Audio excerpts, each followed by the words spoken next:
Hello guys, இப்போ என்ன பார்க்க போகிறோம் அப்படின்னா எங்களோட குலதெய்வ கோயில் ட்ரிப் தான். ஸோ சாட்டர்டே சண்டே எனக்கு லீவ் இருந்ததுனால ஒர்க் டவுன்லேருந்து ஃப்ரைடே நைட்டே நான் வீட்டுக்கு ரீச் ஆகிட்டேன். ஸோ ரீச் ஆகவே ஏன்னா லீவ் டைம் அப்படின்னாலே ஒரு பஸ் ட்ராவல் பண்ணுறது ரொம்ப டிஃபிகல்ட்டிஸ் தான். அதுவும் பெங்களூர் சைட் பஸ்ஸஸ் எல்லாமே நம்ம ஏறினோம் அப்படின்னா ரொம்பவே கஷ்டம். ஸோ அன்றைக்கி ரீச் ஆகவே ஒரு 10:40 ஆகிடுச்சு. ஸோ நான் போகவுமே மம்மி ரொம்ப டயர்டாக இருந்தாங்க. ஸோ டோர் ஓப்பன் பண்ணி விட்டுட்டு நானுமே சாப்பிட்டு தூங்கிட்டு கொஞ்சம் இயர்லியராக கிளம்பலாம் அப்படின்னு சொல்லிட்டு அதனால் தூங்கிட்டோம்.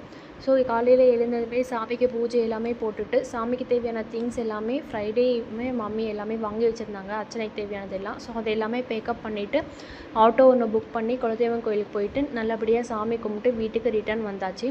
ஸோ வீட்டுக்கு ரிட்டர்ன் வந்து கொஞ்சம் நேரம் உட்காந்து பேசிகிட்டு இருந்தோம். ஏன்னா லாங் கேப்க்கு அப்புறம் போனதுனால எல்லாத்தையும் கொஞ்சம் பேசிகிட்டு இருந்தனால சடனாக பார்த்தா எங்கள் சித்தி சித்தப்பா பாப்பா எல்லாமே வந்திருந்தாங்க. ஸோ அவங்க கூட கொஞ்சம் நேரம் பேசிவிட்டு அதுக்கப்புறம் அவங்களுமே அவங்களோட வீட்டுக்கு கிளம்பிட்டாங்க. ஸோ கிளம்புமே ஈவினிங் ஆகிடுச்சு. அப்புறம் டின்னருக்கு என்ன பண்ணலாம் அப்படின்னு பார்த்துட்டு இருந்தோம். ஆஃப்டர்நூன் அவங்க வந்தப்போ ப்ரிப்பேர் பண்ண ஃபுட்டே இருந்ததுனால எக்ஸஸாக இந்த கொத்தவரங்காய் மட்டும் பொரியல் பண்ணி அதை ஆட் பண்ணிக்கிட்டோம் டின்னரில். ஸோ ஃபைனலாக டின்னர் முடிச்சுட்டு ரொம்ப டயர்டாக இருந்துச்சு அப்படின்னால கொஞ்சம் சீக்கிரமாகவே தூங்க போகலாம் அப்படின்னு சொல்லிட்டு சாப்பிட்டு நல்லபடியாக தூங்க போயிட்டோம். இப்படி தான் என்னோடய சாட்டர்டே போச்சு. உங்களோட சாட்டர்டே எப்படி போச்சுன்னு கமெண்ட்டில் சொல்லுங்கள். பாய் பாய். See you in next video.